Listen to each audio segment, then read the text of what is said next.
সবাইকে শুভেচ্ছা। আজকে আমরা ফরেন পলিসি অ্যান্ড ডিপ্লোমেসির এমন কিছু অ্যাডভান্স বিষয় নিয়ে আলোচনা করব যে বিষয়গুলো থেকে সাম্প্রতিক সময়ে পিএসসি তার প্রশ্ন করা শুরু করেছে। তো আজকে আমরা বেসিক্যালি পড়ব হার্ভার্ড নেগোসিয়েশন প্রজেক্ট, যেটি একটি অত্যন্ত সমৃদ্ধ একটি আলোচনা এবং যেই জায়গাটি খুবই গুরুত্বপূর্ণ, বিশেষ করে আন্তঃরাষ্ট্রীয় সম্পর্কের ক্ষেত্রে। আমরা জানি যে আন্তর্জাতিক অঙ্গনে বাংলাদেশ বিভিন্ন চুক্তিতে লিপ্ত হতে হয়, যেমন মার্কিন যুক্তরাষ্ট্রের সাথে বাংলাদেশ একটা চুক্তি করতে হবে, যেমন ইউরোপীয় ইউনিয়নের সাথে চুক্তি করতে হবে, চীনের সাথে চুক্তি করতে হবে, মিয়ানমারের সাথে চুক্তি করতে হবে, ভারতের সাথে আমাদের বিভিন্ন চুক্তি করতে হয়। এই চুক্তিগুলো করার ক্ষেত্রে একটা রাষ্ট্র কিভাবে তার ম্যাক্সিমাম আউটপুটটা নিয়ে আসবে, এক। দ্বিতীয়ত আমরা জানি যে ইন্টার স্টেট বিভিন্ন কনফ্লিক্ট থাকে। লেটস সে বাংলাদেশের সাথে ভারতের দ্বিপাক্ষিক ইস্যু নিয়ে বিভিন্ন কনফ্লিক্ট রয়েছে, বর্ডার ইস্যু, আন্তঃসীমান্ত পানি ইস্যু। তারপর আমরা দেখি যে রাশিয়া ইউক্রেনের একটা সংঘাত চলছে, মার্কিন যুক্তরাষ্ট্র ভার্সেস চীনের একটা সংঘাত আছে। তারপরে এই ধরনের ইন্টারন্যাশনাল যে কনফ্লিক্টগুলো আছে, এই কনফ্লিক্টগুলো আসলে আপনি কিভাবে রিজলভ করবেন, কিভাবে সমাধান করবেন, এই হার্ভার্ড নেগোসিয়েশন প্রজেক্ট মূলত এই বিষয়গুলো নিয়ে আলোচনা করে। যে একটা আপনি দ্বিপাক্ষিক ইস্যুর ক্ষেত্রে, আপনি বাণিজ্যের ক্ষেত্রে, আপনি চুক্তির ক্ষেত্রে কিভাবে আপনি আপনার রাষ্ট্রের জন্য ম্যাক্সিমাম আউটপুট নিয়ে আসতে পারবেন। দুই, আপনার রাষ্ট্রের সাথে অন্য রাষ্ট্রের কনফ্লিক্ট থাকলে সেটাকে কিভাবে আপনি শান্তিপূর্ণ উপায়ে মিউচুয়ালি সেটাকে সমাধান করতে পারবেন। এই পুরো বিষয়টি নিয়ে আলোচনা করে হার্ভার্ড নেগোসিয়েশন প্রজেক্ট, যেটি আসলে ইন্টারন্যাশনাল অ্যাফেয়ার্সের একটি উচ্চতর বিষয় এবং অ্যাডভান্স বিষয়, রিসেন্ট ট্রেন্ড, যেই জায়গা থেকে পিএসসি প্রশ্ন করা শুরু করেছে। তো আমরা এই বিষয়টি বিস্তারিত ব্যাখ্যা বিশ্লেষণ করার পূর্বেই আপনাদের কাছে একটি সুখবর শেয়ার করতে চাই। সেটি আজকে আমরা দি অ্যানাটমি অফ ওয়ার্ল্ড পলিটিক্স যে বইয়ের 10ম সিরিজ, আজকে এর আগে আমরা 9টি সিরিজ ব্যাখ্যা করেছি। তো আমরা সিদ্ধান্ত নিয়েছি যে আমরা ধারাবাহিকভাবে দি অ্যানাটমি অফ ওয়ার্ল্ড পলিটিক্স বইয়ের উপর আপনাদেরকে কিছু ভিডিও দিব। তো এই জায়গা থেকে আপনারা সাথেই থাকুন। তো সুখবর যেটি সেটি জানেন যে আমাদের দি অ্যানাটমি অফ ওয়ার্ল্ড পলিটিক্স বইটি রিসেন্টলি আপনারা এত পরিমাণে সংখ্যক স্টুডেন্ট এটি সংগ্রহ করছেন, তো যে কারণে কিন্তু এই বইটি আপনার দীর্ঘদিন ধরে এটি রকমারির একদম বেস্ট সেলার ওয়ানে আছে। তো এটি একটি সুখবর। আমি একজন লেখক হিসেবে এটি আমাকে অনেক বেশি অনুপ্রাণিত করে। আপনারা অনেক সুন্দর সুন্দর মেসেজ দেন, বই নিয়ে অনেক সুন্দর সুন্দর রিভিউ দেন, যেটি আমাকে লেখক হিসেবে অনুপ্রাণিত করে।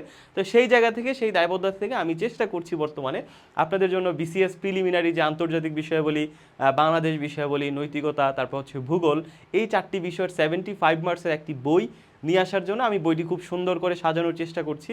এবং বর্তমান যে রিসেন্ট যে ট্রেন্ড আছে এবং পিএসসি বর্তমানে যেই প্যাটার্নে প্রশ্ন করছে সেগুলোকে মিল রেখে এবং সমসাময়িক প্রেক্ষাপটকে মিল রেখে, নতুন প্যাটার্নের সাথে সাদৃশ্য রেখে আমি বইটি নিয়ে আসার চেষ্টা করছি। আশা করি যে খুব শীঘ্রই আপনারা বইটি পাবেন। আশা করি যে দি অ্যানাটমি অফ ওয়ার্ল্ড পলিটিক্সের মতোই ওই বইগুলো হবে। তো আমরা মূল আলোচনায় ফিরে আসি। আজকে আমাদের আলোচনা সেটা হার্ভার্ড নেগোসিয়েশন প্রজেক্ট।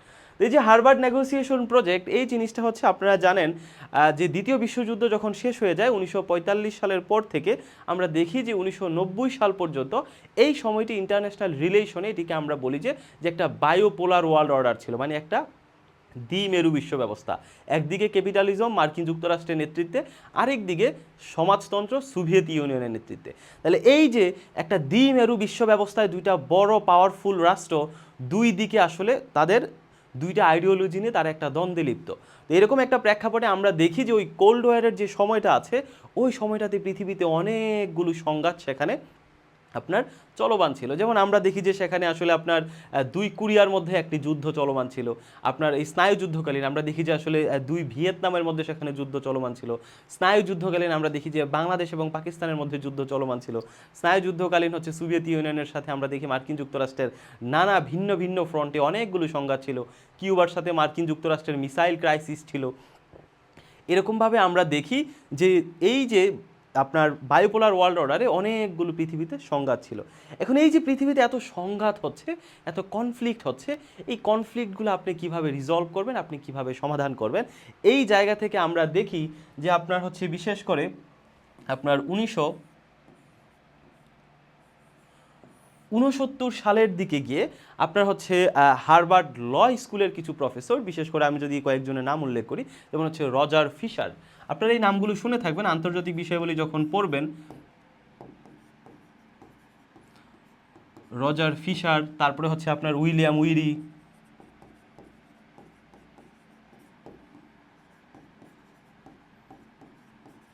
তো রজার ফিশার এবং উইলিয়াম উইরির মতো হার্ভার্ড ল স্কুলের প্রফেসররা তারা দেখলেন তাদের কাছে মার্কিন যুক্তরাষ্ট্রের বিভিন্ন পলিটিশিয়ান যারা আছে, তারা তাদের কাছ থেকে বিভিন্ন কনসালটেন্সির জন্য আসছে। যে আমরা হচ্ছে এইরকম বিশ্ব ব্যবস্থায় আমরা কীভাবে সোভিয়েত ইউনিয়ন থেকে ম্যাক্সিমাম আউটপুট পেতে পারি, আমরা কীভাবে বৈশ্বিক সংঘাতগুলো কনফ্লিক্টগুলো রিজলভ করতে পারি, এই ধরনের সমস্যা তারা দেখলেন। এবং ওই সময়টাতে আপনি জানেন যে হার্ভার্ড ল স্কুল এমন কিছু প্রবলেম তারা হচ্ছে ফেস করছিল, তারা দেখছে যে আসলে ইন্টারন্যাশনাল লেভেলে যে কনফ্লিক্টগুলো আছে সেগুলোর ব্যাপারেও যেমন সমাধান করা প্রয়োজন শান্তিপূর্ণ উপায়ে, একইভাবে এই যে আমি আপনি সোসাইটিতে যারা আছি আমরা কিন্তু প্রতিনিয়ত নানা কনফ্লিক্টের মধ্য দিয়ে যাচ্ছি। ধরেন যে হচ্ছে আপনার ফ্যামিলিতে আপনার বাবা কিছু সম্পত্তি রেখে মারা গিয়েছেন, এরকম একটা প্রেক্ষাপটে আমরা দেখি যে বাবার সম্পত্তির উত্তরাধিকারী কে হবে, ভাই এবং বোনের মধ্যে কনফ্লিক্ট তৈরি হয়েছে ওই সম্পত্তিকে কেন্দ্র করে। আমরা দেখি যে আপনার চাচার সাথে আপনার বাবার সম্পত্তিকে কেন্দ্র করে বিভিন্ন কনফ্লিক্ট তৈরি হচ্ছে। আমরা দেখি যে ব্যক্তিগত লাইফেও যদি আপনি দেখেন যে আপনার অফিসের বসের সাথে আপনার নানা কনফ্লিক্ট তৈরি হচ্ছে, আপনার নানা ইস্যু তৈরি হচ্ছে। এই জায়গায় আপনি কিভাবে সমাধান করবেন? এই জায়গায় আমরা যেটা করি, যখন আমাদের হচ্ছে ধরেন যে বাবার সম্পত্তি নিয়ে দুই ভাই এবং বোনের মধ্যে যখন কনফ্লিক্ট তৈরি হয়, আমরা দেখি আমরা এখানে গিভিন করি, বশ্যতা স্বীকার করি। বশ্যতাটা মানে কি, যে এই ধরনের কনফ্লিক্ট আর সমাধান হবে না। বোন যেটা করে, এক ভাই আরেক ভাইয়ের উপর যেটা করে, একদম রাগ করে আর কোনো কথাই বলে না। ভাই বোনের যে সংঘাত সেটা আমরা দেখি যে বোন আর রাগ করে তার বাপের বাড়িতে আসে না। তার মানে এটাকে বলে গিভিন, বশ্যতা, মানে কনফ্লিক্ট সমাধান না করে আমরা কেউ কারো হচ্ছে মুখ দেখা দেখি আর করি না, একদম এটাকে গিভিন করে নিই। আমরা দেখি যে হচ্ছে যখন কোনো কনফ্লিক্ট হয় ইন্টারন্যাশনাল লেভেলে, যে সোভিয়েত ইউনিয়ন এবং মার্কিন যুক্তরাষ্ট্র তারা কোনো ধরনের কূটনীতিক সম্পর্কই রাখে না। আমরা দেখি যে মিয়ানমারের সাথে বাংলাদেশের কনফ্লিক্ট হচ্ছে, আমরা একে অপরের রাষ্ট্রদূতকে প্রত্যাহার করছি। তার মানে হচ্ছে এই যে কনফ্লিক্টগুলো যখন হচ্ছে সেগুলো সমাধানের উদ্যোগ না নিয়ে আমরা একটা গিভিন পজিশনে চলে যাই, যে এইটার মনে হয় আর কোনো সমাধান নাই। তো এরকম একটা প্রেক্ষাপটে এই যে রজার ফিশার এবং উইলিয়াম উইরি তারা দেখলেন যে ভাই এই যে কনফ্লিক্ট যেটা স্টেট টু স্টেট লেভেলে হচ্ছে, যেটা আসলে ইন্টারন্যাশনাল পলিটিক্স হচ্ছে, এই ধরনের কনফ্লিক্ট আমার রাষ্ট্রের নাগরিকরা বিভিন্ন জায়গায় ফেস করতেছে, কারো সম্পত্তি নিয়ে, কারো হচ্ছে প্রপার্টি নিয়ে, কারো হচ্ছে আপনার মালিক ভার্সেস হচ্ছে এমপ্লয়ি নিয়ে। এগুলো আসলে কিভাবে সমাধান করা যায়? তাহলে এই ভদ্রলোকটা যেটা করেছেন হার্ভার্ড ল স্কুলে, তখন তারা একটা গবেষণা চালু করেন যে এই সমস্যাটা, এই কনফ্লিক্টটা কিভাবে রিজলভ করা যায়, কিভাবে সমাধান করা যায়। এই গবেষণা তারা 10 বছর দীর্ঘ গবেষণা করার পর তারা যে আউটপুটটা পান, সেই আউটপুটটাকে আসলে আমরা একটু যদি বলি, তারা যে এই যে গবেষণাটা শুরু করলেন কনফ্লিক্টটাকে কিভাবে রিজলভ করা যায়, এই পুরো প্রজেক্টে তারা নাম দিয়েছেন যে এটার নাম হচ্ছে হার্ভার্ড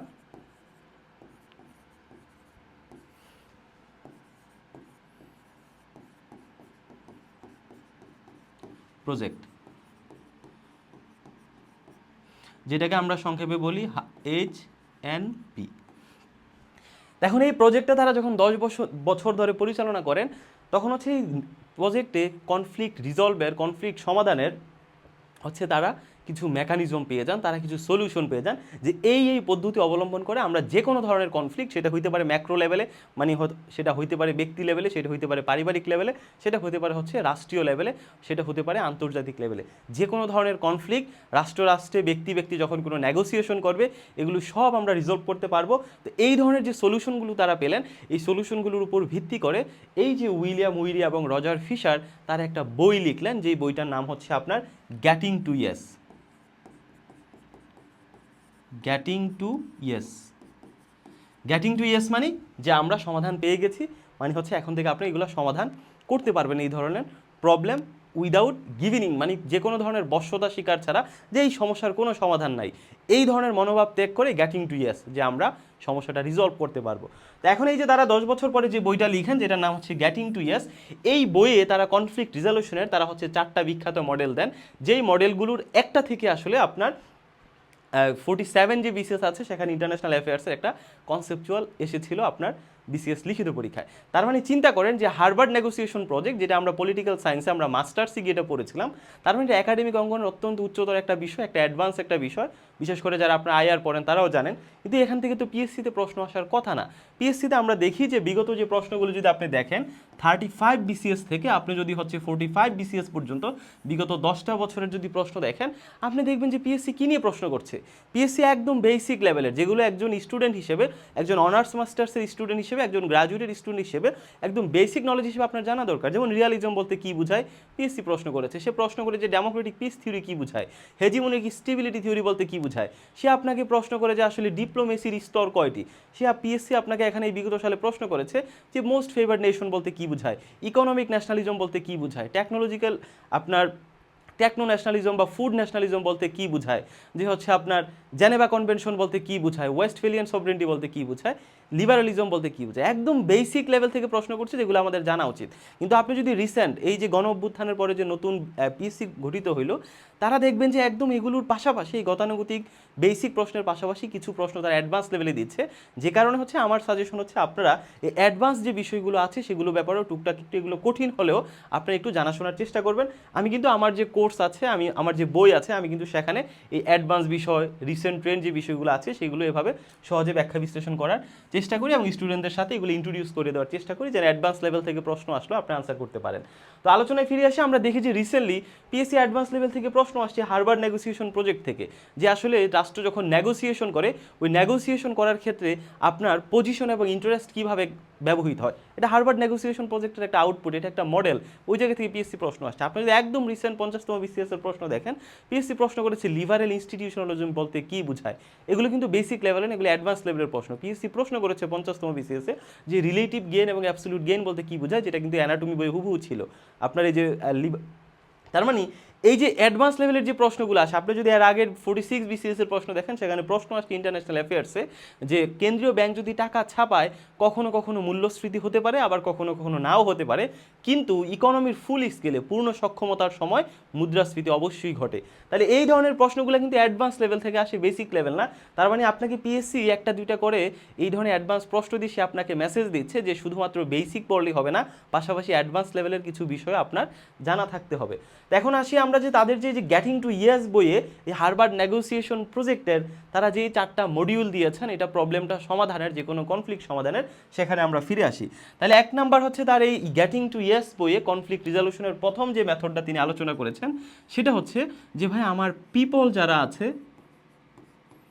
পিপল এবং আপনার কনফ্লিক্ট দুইটাকে আলাদা করো।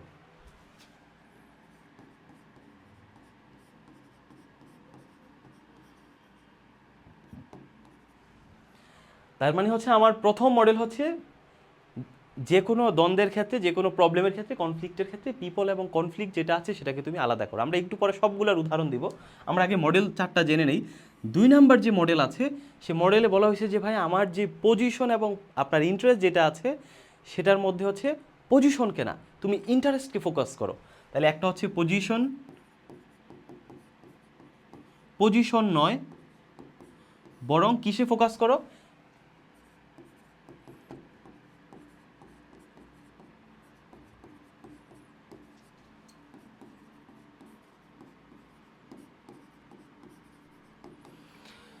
তাহলে 2 নাম্বার মডিউল হচ্ছে আমাদের পজিশন নয় বরং ইন্টারেস্টে ফোকাস করো, যে কোনো কনফ্লিক্টের ক্ষেত্রে বা নেগোসিয়েশনের ক্ষেত্রে। 3 নাম্বার যেই তার মডিউলটা ছিল সেখানে বলা হয়েছে যে হচ্ছে আমাদের মিউচুয়াল গেইন যেটা আছে,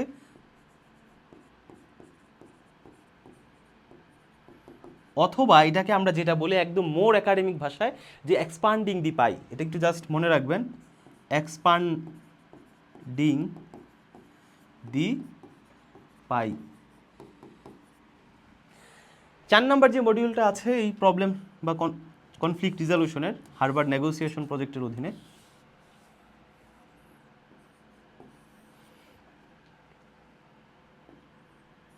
চার নাম্বারটা হচ্ছে অবজেক্টিভ ক্রাইটেরিয়া।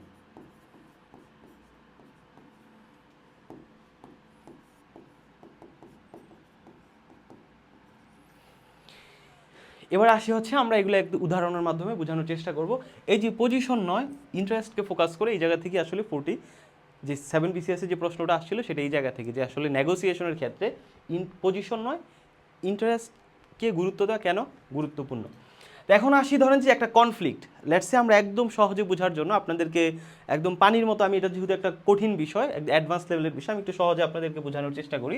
লেটসে ধরেন যে হচ্ছে ধরেন যে এক ভদ্রলোক, তার একটা প্রপার্টি আছে, গাড়ি আছে, তো গাড়ি রেখে হচ্ছে এটা তার একটা সম্পত্তি, তিনি মারা গিয়েছেন। তো এখন তার 2জন সন্তান আছে, ধরেন যে একজন হচ্ছে ছেলে আর একজন হচ্ছে মেয়ে। তাহলে এখন প্রপার্টি কি আছে, এখানে একটা গাড়ি আছে। তাহলে এই যে প্রপার্টি গাড়ি এটা হচ্ছে তিনি রেখে গিয়েছেন, এই জায়গা থেকে আসলে আমরা দেখি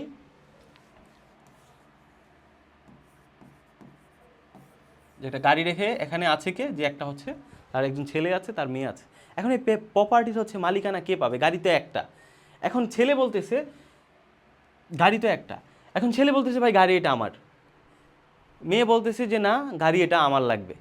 তো এখন এটা নিয়ে হচ্ছে দুই ভাই বোনের মধ্যে লাগছে একটা কনফ্লিক্ট। তাহলে এই কনফ্লিক্ট কীভাবে রিজলিউশন করবেন? হার্ভার্ড নেগোসিয়েশন যে প্রজেক্ট আছে সেখানে গেটিং টু ইয়েস বইয়ে তারা দেখানোর চেষ্টা করেছেন, ফার্স্ট কাজ হচ্ছে এই যে গাড়ি সম্পত্তির মালিকানা কে হবে এটা নিয়ে দুই ভাই বোনের মধ্যে কনফ্লিক্ট, দ্বন্দ্ব তৈরি হয়েছে।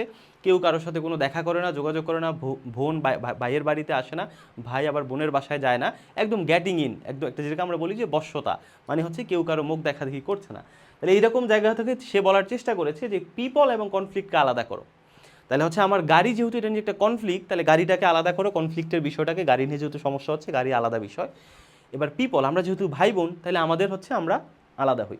তাহলে আমি হচ্ছে ভাই বোনের জায়গা থেকে আমার কনফ্লিক্ট বা গাড়ি এটাকে আমি আলাদা করলাম। আলাদা করার মাধ্যমে কি করলাম? ভাই এবং বোনের মধ্যে আমরা হচ্ছে যে কমিউনিকেশন যেটা সেটা আসলে আমরা বিল্ড আপ করলাম। তার মানে হচ্ছে আপনার ভাই বোনের সম্পর্ক থেকে আপনি যখন কনফ্লিক্টটা আলাদা করে ফেলতেছেন যে গাড়ি আমাদের কোনো সমস্যাই না, গাড়ি এটা আলাদা একটা বিষয়, ধরেন যে গাড়ি এটা নাই, তার মানে কনফ্লিক্ট থেকে আপনি পিপলকে আলাদা করবেন, যে ভাই বোনকে বলবেন যে তোমাদের গাড়ি যেটা আছে এটা সম্পূর্ণ আলাদা, এবার তোমরা একসাথে হও। তার মানে এটা হচ্ছে আমার পিপল এবং কনফ্লিক্ট দুইটা বিষয়কে আলাদা করে। তার আলাদা করলে কি হচ্ছে? দুজনের মধ্যে একটা কমিউনিকেশন তৈরি হচ্ছে, একটা আলোচনার পথ, আলোচনার দরজা সেটা হচ্ছে খুলে যাচ্ছে বা ওপেন হচ্ছে।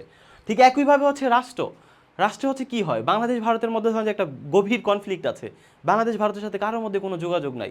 তাহলে এই জায়গা থেকে আসলে হার্ভার্ড নেগোসিয়েশন মডেল বলে যে প্রথমে প্রবলেম এবং হচ্ছে পিপল দুটাকে আলাদা করো।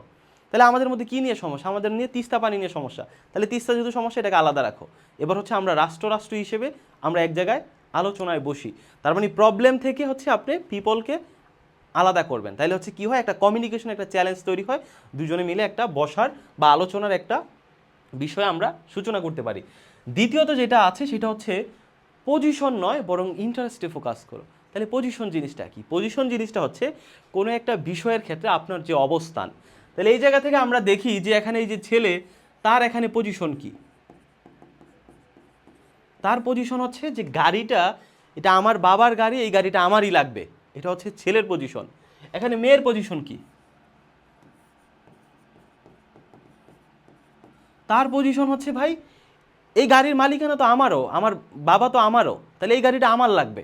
তার মানে হচ্ছে দুইজনের পজিশনের কারণে আমরা দেখি যে পজিশন যেটা আছে এটা হচ্ছে আপনার কনফ্লিক্টকে আপনার দীর্ঘায়িত করে, কনফ্লিক্টকে আসলে সমাধান করে না।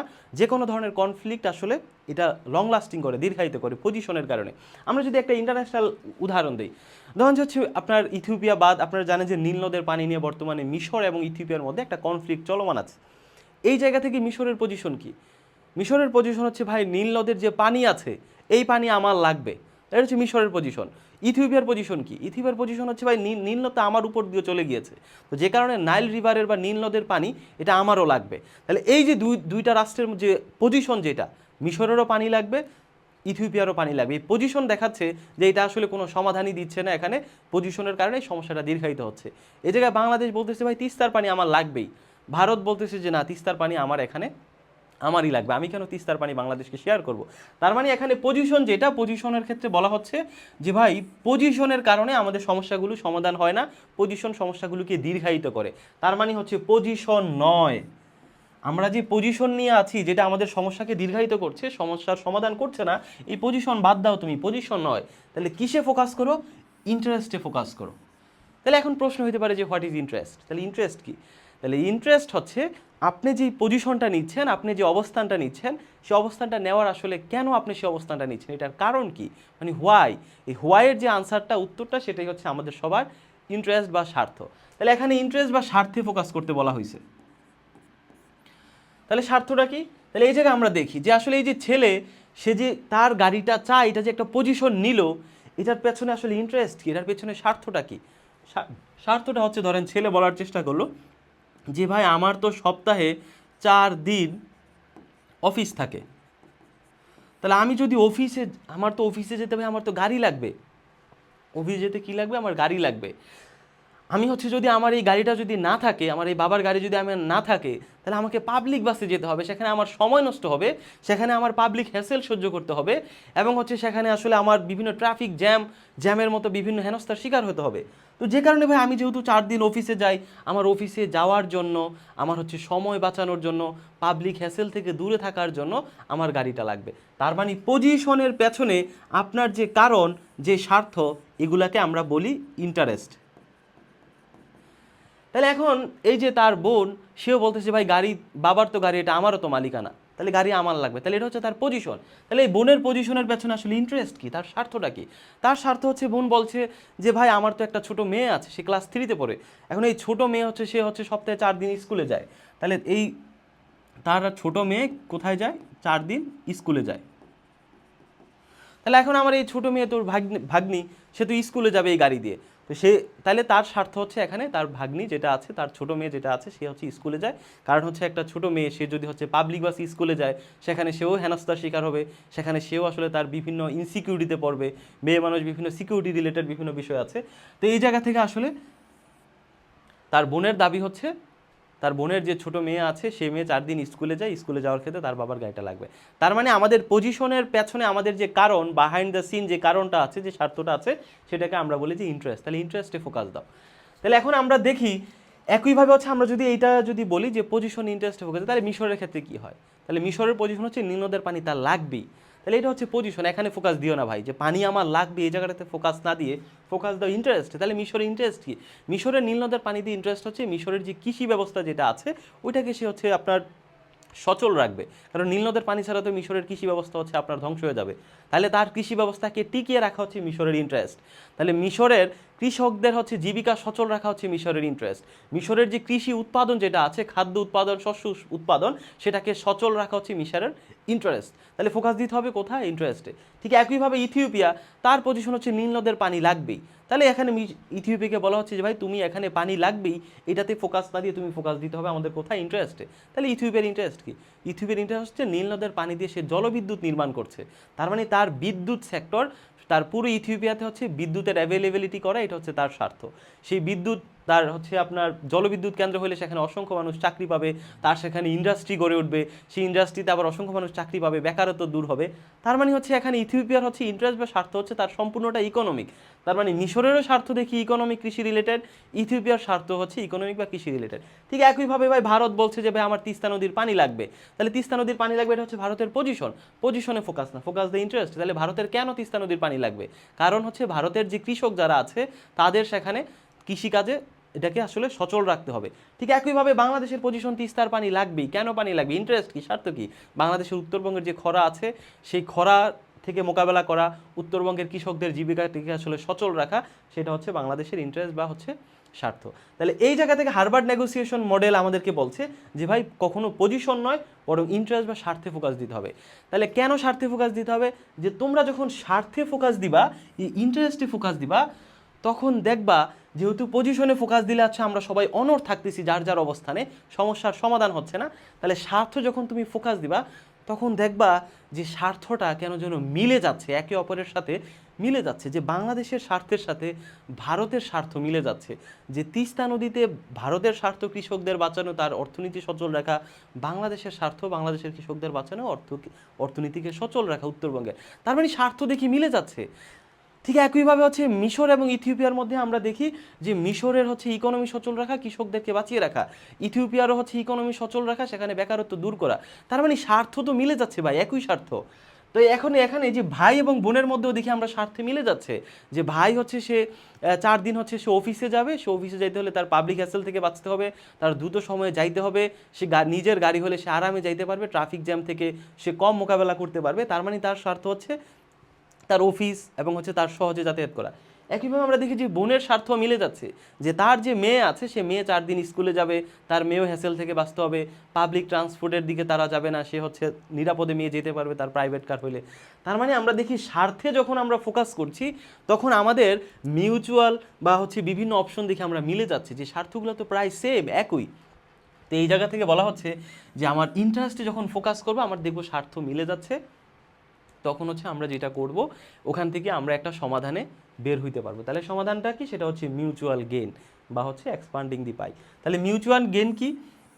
যেহেতু স্বার্থ মিলে যাচ্ছে, স্বার্থের দিকে ফোকাস করলে, তাহলে হচ্ছে আমরা এমন একটা সমাধানে যাই যেখানে গেলে আমাদের উভয়ের স্বার্থটাই রক্ষা পায় এবং হচ্ছে আমরা একটা মিউচুয়ালি আমরা উভয়ই বেনিফিটেড হই এবং সমস্যাটারও সমাধান হয়। তাহলে এই জায়গাটাতে আমরা দেখি যে যেহেতু দুজনের স্বার্থ মিলে যাচ্ছে, তাহলে আমরা এমন একটা সমাধানে আসি যেটার মধ্যে মিউচুয়াল গেইন আছে। আপনিও বেনিফিটেড হবেন, আমিও বেনিফিটেড হবো, আপনার স্বার্থ রক্ষা পাবে, আমার স্বার্থ রক্ষা পাবে। কীভাবে? লেটস সি ধরেন যে এখানে এই যে ভাই 4 দিন গাড়ি তার অফিসে যায় গাড়ি যাবে, তাহলে এখানে দুজনের স্বার্থ যেহেতু মিল আছে, তাহলে একটা মিউচুয়াল সমাধান করি। মিউচুয়াল সমাধানটা কি? যে বোন ভাইকে বলল যে তুই তো হচ্ছে সপ্তাহে তো 7 দিন, তাহলে সপ্তাহে 7 দিনে তুই হচ্ছে তোর অফিসে যাস হচ্ছে সপ্তাহে 4 দিন, তাহলে 1 2 3 4 দিন হচ্ছে তুই গাড়ি ব্যবহার করবি। এবার আমার মেয়ে তারও হচ্ছে স্কুল থাকে 4 দিন, তাহলে এখন আমার মেয়ে যেটা করবে, এই যে তুই যেই 4 দিন হচ্ছে অফিসে যাওয়ার ক্ষেত্রে গাড়ি ব্যবহার করবি, আমার মেয়ে হচ্ছে অন্য যে বাকি 3 দিন আছে 1 2 3 দিন, এই 3 দিন হচ্ছে আমার মেয়ে ওই গাড়িটা ব্যবহার করবে। তার মানে হচ্ছে একটা মিউচুয়াল গেইনে চলে আসছেন আপনি, যে হচ্ছে ভাই হচ্ছে সপ্তাহের 4 দিনের 4 দিন হচ্ছে সপ্তাহে 7 দিনের ভাই 4 দিন গাড়ি ব্যবহার করবে, আর বোনের মেয়ে যে স্কুলে যাবে সে হচ্ছে সপ্তাহের বাকি যে 3 দিন আছে সেই 3 দিন গাড়ি ব্যবহার করবে। এখন এই জায়গাটা থেকে আসলে এখন হচ্ছে মেয়ের তো হচ্ছে আরও একদিন স্কুল বাকি আছে, আরও একদিন তো মেয়ের স্কুলে যাইতে, মেয়ে তো 4 দিন স্কুলে যায় তার ভাগ্নি। তো এই জায়গা থেকে হচ্ছে একটা মিউচুয়াল গেইনে আপনারা আসলেন যে তাহলে একটা কাজ করি, তাহলে যেই একদিন আমার মেয়ে পাবলিক বাসে যাবে বা হচ্ছে উবারে যাবে বা পাঠাওয়ে যাবে, সেই দিনের যে ভাড়া আসে, যে 100 টাকা ভাড়া আসলো, এই 100 টাকা তাহলে আমরা একটা কাজ করি যে তুই দিবি 50 টাকা আর আমি দিব 50 টাকা। তাহলে দেখেন যে আপনি একটা সমাধান এখানে করে ফেলতে পারতেছেন। তাহলে এই জায়গা থেকে আসলে এই যে আপনি প্রথমে একটা সমাধান বের করলেন মিউচুয়াল গেইনে, যে হচ্ছে তুমি 4 দিন তোমার অফিসে যাবা আর বাকি 3 দিন আমার মেয়ে হচ্ছে এই গাড়ি ব্যবহার করবে। একদম প্রথমে একটা সমাধানে আসলেন যেটা আপনাকে অল্প মাত্রার সমাধান দিলে, যে গাড়ি তুমি 4 দিন আমি 3 দিন। এখন বাকি যে একদিন আমার মেয়ে অতিরিক্ত স্কুলে যেতে হচ্ছে, ওই দিন তো আমার খরচ হতে হচ্ছে, আমার পাঠাও বা উবার বা অন্য প্রাইভেট কার ব্যবহার করতে হচ্ছে, সেক্ষেত্রে আমার যে কস্ট হয় এটা তুমি অর্ধেক দিয়ে দেবে এবং আমি অর্ধেক দিয়ে দেবো। তাহলে কিন্তু একদম একটা সুন্দর একটা সমাধান। তো এই জায়গার ক্ষেত্রে বলা হয়েছে যে এই ধরনের একটা সমাধান এটা আসলে ফাংশন নাও করতে হয়, নাও করতে পারে। এই ক্ষেত্রে তোমরা যেটা করো, এক্সপান্ডিং দি পাই, তার মানে হচ্ছে আরও বেটার অপশন বের করে রাখার চেষ্টা করো, যেন একটা সলিউশন কাজে না লাগলে আরেকটা সলিউশনে আমরা যেতে পারি, একটা নেগোসিয়েশন কাজে না লাগলে যেন আরেকটা নেগোসিয়েশনে যেতে পারি। তোমরা আরও অপশন বের করার চেষ্টা করো, এক্সপান্ডিং দি পাই। তাহলে আরও সমাধান এখানে কী হইতে পারে বলেন তো এই ভাই বোনের এই গাড়ির সমস্যার ক্ষেত্রে? যেমন আরেকটা এক্সপান্ডিং দি যদি পাই আমরা করি, আরেকটা সমাধান হইতে পারে যে ভাই এরকম একটা অপশন এখানে হইতে পারে যে একটা কাজ করো, যে আমার অফিসটা যেখানে আছে, আমার অফিসটা যেখানে আছে তোমার মেয়েকে আমার অফিসের পাশে যে ভালো স্কুল যেটা আছে সেটাতে ভর্তি করে দিতে পারি। তাহলে আমি যখন অফিসে যাব তোমার মেয়েকে আমি ওখানে স্কুলে নামিয়ে দিতে পারবো। তার মানে হচ্ছে অফিস এবং স্কুল যদি এক জায়গায় হয়ে যায়, যে অফিসের পাশে যদি মেয়ে ওই তার ভাগ্নিকে ভর্তি করায়, তার মানে হচ্ছে আমি যখন অফিসে যাব তখন আমার ভাগ্নিকেও নিয়ে যাবো, আমি সেখানে তাকে নামিয়ে দেবো। তাহলে এটা হচ্ছে আরেকটা অল্টারনেটিভ সলিউশন, যেটাকে আমরা বলছি এক্সপান্ডিং দি পাই।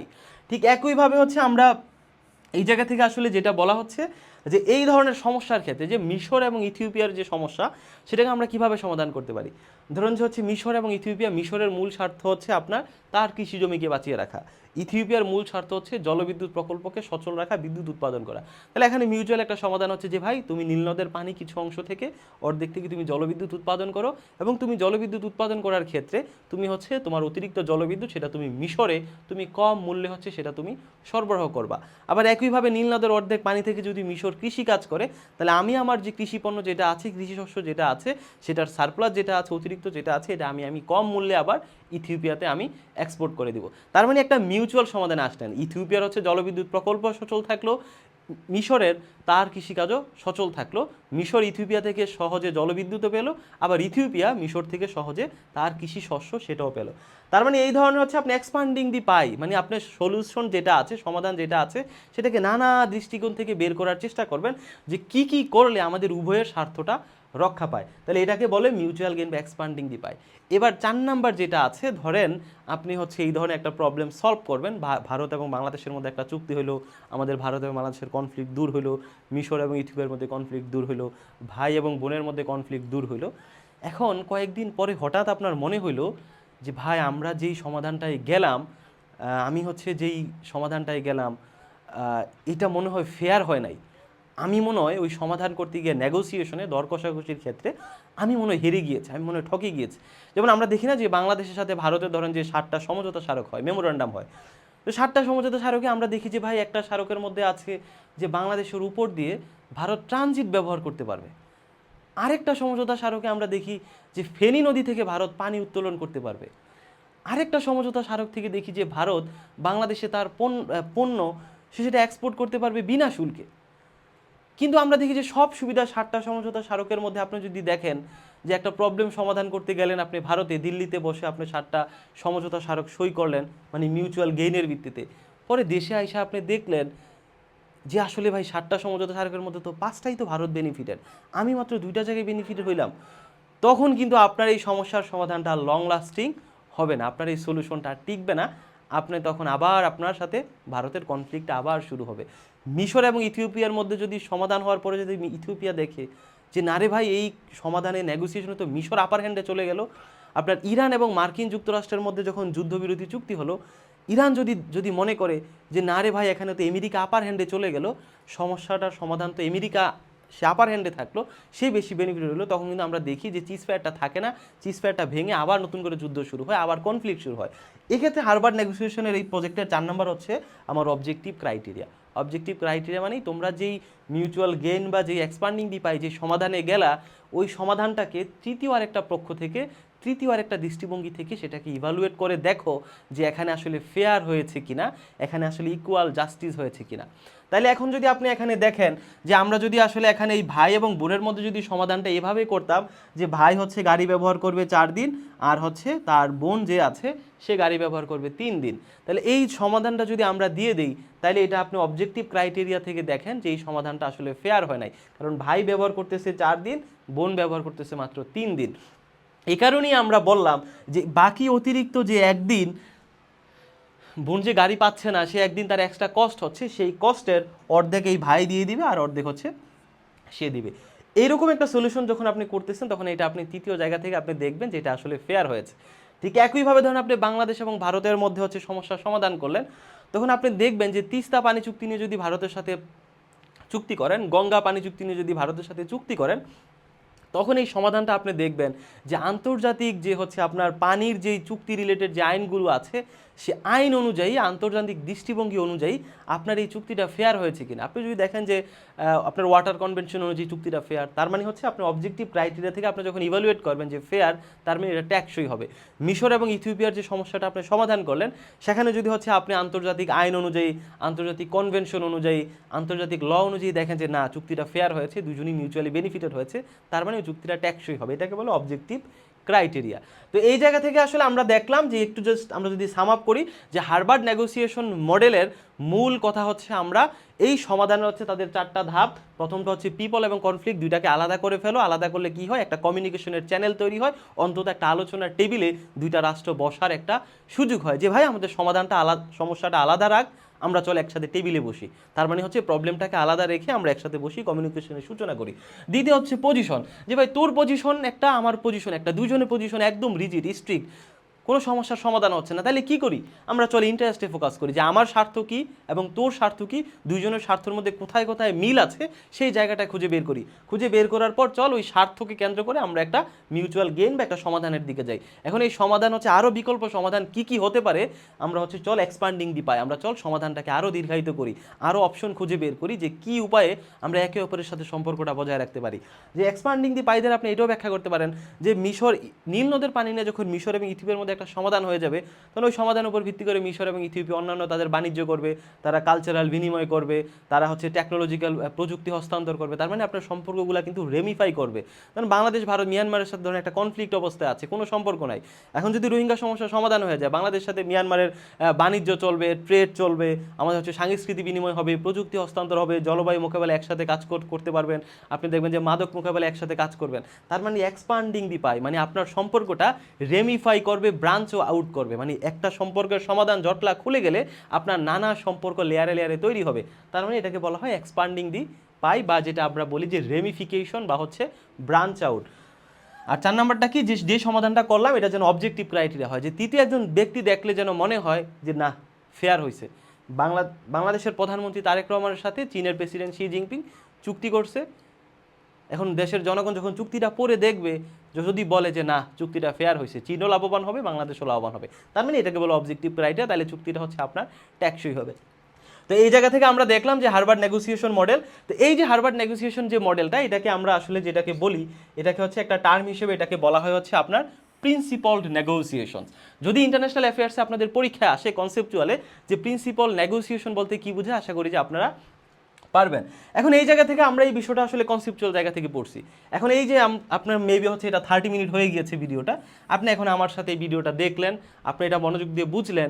এখন আন্তর্জাতিক অ্যাফেয়ার্সে হচ্ছে আপনি পরীক্ষাতে গেলেন, দেখলেন যে এই ধরনের কোনো প্রশ্ন আপনারা আসলো না, তাহলে এখন কি, তাহলে এটার ফায়দা কি হলো, এটার সোয়াব কি হলো? আপনি যে এতক্ষণ ধরে পড়লেন, আমার এই বক বক শুনলেন, তাহলে এটার সোয়াবটা যেটা হচ্ছে, আপনারা জানেন যে আন্তর্জাতিক বিষয়াবলিতে রিটেনে আপনার হচ্ছে 15 মার্কসের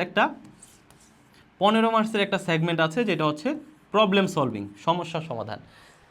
তারপর হচ্ছে ইন্টারন্যাশনাল অ্যাফেয়ার্সে আপনার হচ্ছে ইম্পিরিক্যাল পার্টে আপনার ষষ্ঠ যে সপ্তম অধ্যায় যেগুলো আছে, বাংলাদেশের ফরেন পলিসি নিয়ে একটা চ্যাপ্টার আছে।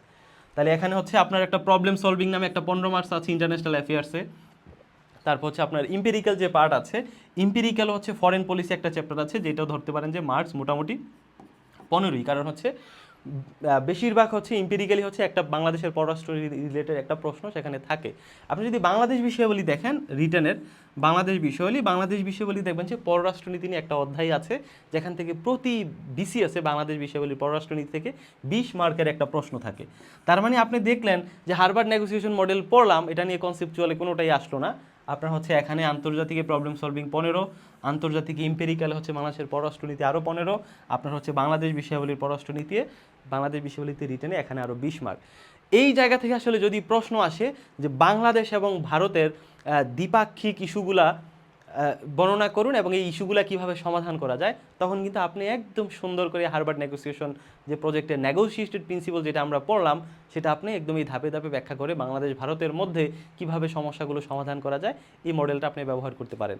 যদি হচ্ছে আপনার ইম্পেরিক্যালে যদি প্রশ্ন আসে যে রাশিয়া ইউক্রেন যুদ্ধ কিভাবে সমাধান করা যায়, যদি প্রশ্ন আসে যে চলমান হচ্ছে চীন এবং মার্কিন যুক্তরাষ্ট্রের যে বাণিজ্য যুদ্ধ নিয়ে যে কনফ্লিক্টটা কিভাবে সমাধান করা যায়, যদি প্রশ্ন আসে ইরান এবং মার্কিন যুক্তরাষ্ট্রের এই কনফ্লিক্ট কিভাবে সমাধান করা যায়, এই ধরনের কনফ্লিক্ট রিলেটেড যত প্রশ্ন আসুক না কেন, আপনি কিন্তু হার্ভার্ড নেগোসিয়েশন মডেলটা, এই সূত্রটা অ্যাপ্লাই করে কিন্তু আপনি সবগুলো প্রশ্ন অ্যান্সার করতে পারবেন। কারণ বিসিএস এর সিলেবাসে স্পেসিফিক করে উল্লেখ আছে যে একটা ঘটনা, একটা সমস্যা, একটা লেখা ব্যাখ্যা বিশ্লেষণ করার ক্ষেত্রে একজন ক্যান্ডিডেট সে হচ্ছে বিভিন্ন টার্মিনোলজি, বিভিন্ন থিওরিজ, বিভিন্ন পার্সপেক্টিভ সে নিয়ে আসতে পারে কিনা, সেটা কিন্তু পিএসসি যাচাই করে। এখন হচ্ছে বাংলাদেশ ভারতের সমস্যা নিয়ে আসলে আপনি দ্বিপাক্ষিক ইস্যুগুলা বেসিক লেভেলে আপনি লিখে দিলেন যে ভারতের সাথে হচ্ছে আমাদের আলোচনা বাড়াইতে হবে, আমাদের নিয়মিত যোগাযোগ রক্ষা করতে হবে, বাণিজ্য রক্ষা করতে হবে, এই ধরনের বেসিক লিখলে কিন্তু আপনি মার্কস পাবেন না। কারণ সিলেবাসে স্পেসিফিক করে অবজেক্টিভে উল্লেখ আছে যে whether a candidate is well equipped with key terminologies, theories and perspectives in analysing any issue.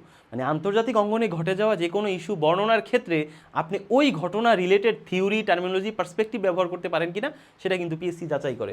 তো এই জায়গা থেকে আসলে আমি যেটা চেষ্টা করি, এভাবে লিঙ্ক আপ করে পড়ার চেষ্টা করি যে একটা জিনিস আমি পড়লাম, কারণ এটা কোথায় আসলো না, তাহলে এটা আমি কাজে লাগাবো কীভাবে। তার মানে আপনি এটা কাজে লাগাইতে পারবেন যে কোনো প্রবলেম রিলেটেড কোনো প্রশ্ন আসলে, দুইটা রাষ্ট্রের আন্তঃরাষ্ট্রীয় কনফ্লিক্ট নিয়ে প্রশ্ন আসলে আপনি কাজে লাগাইতে পারবেন। বাংলাদেশের ফরেন পলিসি নিয়ে যদি দ্বিপাক্ষিক ইস্যুতে ভারতের সাথে কোনো প্রশ্ন আসে, আপনি এই মডেলটা কাজে লাগাইতে পারবেন। তো এই জায়গা থেকে হচ্ছে হার্ভার্ড নেগোসিয়েশন হচ্ছে প্রজেক্টের এই যে বইটা গেটিং টু ইয়েস, এটা হচ্ছে একটা বেস্ট সেলার বই।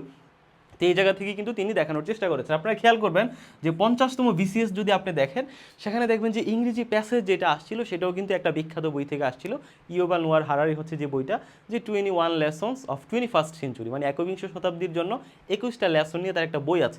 ওই বই থেকে আমরা দেখি যে 50তম বিসিএস এর প্যাসেজ আসছে। তার মানে আজকের যে পিএসসি যেটা আছে, সে কিন্তু আসলে এই ধরনের একাডেমিক যে বইগুলো আছে, যেগুলো বিশ্বে বহুল পরিচিত, সেই জায়গা থেকে কিন্তু সে বিভিন্ন প্রশ্ন সে দিচ্ছে। তাহলে এই যে গেটিং টু ইয়েস এই বই থেকে আমরা যেটা দেখলাম যে নেগোসিয়েশনের ক্ষেত্রে পজিশন, ইন্টারেস্টকে ফোকাস করো, এটা থেকে 46 বিসিএস হচ্ছে আপনার প্রশ্ন আসছিল। তো এই জায়গা থেকে আমরা যেটা চেষ্টা করি যে আমাদের যে বেচ আছে বর্তমানে, আপনারা জানেন যে 51তম বিসিএসকে কেন্দ্র করে একটা হচ্ছে প্রিলিমিনারি বেচ 75 মার্কসের জিকে। তাহলে জিকে যে 200 মার্কের মধ্যে হচ্ছে আপনারা জানেন যে বাংলাদেশ বিষয়াবলী, আন্তর্জাতিক বিষয়াবলী, নৈতিকতা, ভূগোল, এগুলো হচ্ছে 75 মার্কস, এটার একটা বেচ হচ্ছে প্রিলিমিনারি বেচ। এবং হচ্ছে রিটেন যে 300 মার্কস, আপনারা জানেন যে বাংলাদেশ বিষয়াবলী 200, আন্তর্জাতিক বিষয়াবলী 100, এই 300 মার্কসের একটা 51তম বেচ হচ্ছে আমাদের রিটেন ব্যাচ। তো অলরেডি হচ্ছে আমাদের এই ব্যাচে অসংখ্য স্টুডেন্ট ভর্তি হয়েছে। তো এই জায়গা থেকে আসলে আপনারা অনেকেই মেসেজ দিয়েছেন যে আসলে ভাই এখন নতুন কোনো ব্যাচ শুরু হবে কিনা, এবং আপনারা দেখেছেন যে 50তম বিসিএসে যে আমার কোর্স থেকে হচ্ছে আন্তর্জাতিক বিষয়গুলি কী পরিমাণে কমন এসেছে। তো আমি আসলে কমনে বিশ্বাসী না, আমি যেটা করি একদম বেসিক থেকে শুরু করে সিলেবাসের টপিক থেকে শুরু করে একদম অ্যাডভান্স থেকে শুরু করে নিউ ট্রেন্ডস থেকে শুরু করে আমি সব কিছু ক্লাসে ব্যাখ্যা বিশ্লেষণ করে বোঝানোর চেষ্টা করি এবং একটার সাথে আরেকটা রিলেট করিয়ে পড়ানোর চেষ্টা করি। তো এই জায়গা থেকে হচ্ছে আমাদের বর্তমান বেচই হচ্ছে আপনারা হচ্ছে এডমিট হতে পারবেন, এবং আমাদের নতুন আপাতত যেহেতু কোনো বেচ আসতেছে না, যেই ক্লাসগুলো হয়ে গিয়েছে ধরেন, তাহলে ওই ক্লাসগুলো হচ্ছে এই যে গ্রুপের যে ফিচার্ড অপশনটা যেটা আছে এখানে সবগুলো সিরিয়ালে হচ্ছে 1 2 3 করে দেওয়া আছে। আপনি হচ্ছে এডমিট হওয়ার পরে গ্রুপে যুক্ত হয়ে ফিচার্ডে ক্লিক করবেন, এখানে সিরিয়ালে সব ক্লাসগুলো চলে আসবে যে ক্লাসগুলো আগে হয়ে গিয়েছে। ঠিক একইভাবে রিটেনের হচ্ছে ফিচার্ড অপশনে সবগুলো ক্লাস সিরিয়ালে আছে, মানে যে ক্লাসগুলো হয়ে গিয়েছে অলরেডি ফিচার থেকে আপনি সিরিয়ালে করে নিতে পারবেন। আর বাকি যে ক্লাসগুলো আছে সেগুলো হচ্ছে আমরা নভেম্বরের সার্কুলার হওয়ার মধ্যে একবার আমরা শেষ করে ফেলবো। সার্কুলার যখন দিবে তখন হচ্ছে আমরা এই প্রত্যেকটা টপিক হচ্ছে আবার সার্কুলার থেকে একদম পরীক্ষা পর্যন্ত আমরা আরেকবার হচ্ছে রিভিশন দিব। তার মানে একটা বিষয় আপনি একটা হচ্ছে প্রি প্রস্তুতি নিয়ে রাখতে পারতেছেন, আবার হচ্ছে সার্কুলার দিলে তখন আরেকবার হচ্ছে আপনি প্রস্তুতি নিতে পারতেছেন। তো এই ছিল মোটামুটি, আশা করি যে আপনারা হারবার্ড নেগোসিয়েশন প্রজেক্ট যেটা আছে এটা একদম সহজ করে আমি বোঝাতে সক্ষম হয়েছি, এবং আপনাদের সাথে দেখা হবে পরবর্তী কোনো ভিডিওতে। সে পর্যন্ত ভালো থাকবেন, সবাইকে শুভেচ্ছা, ধন্যবাদ।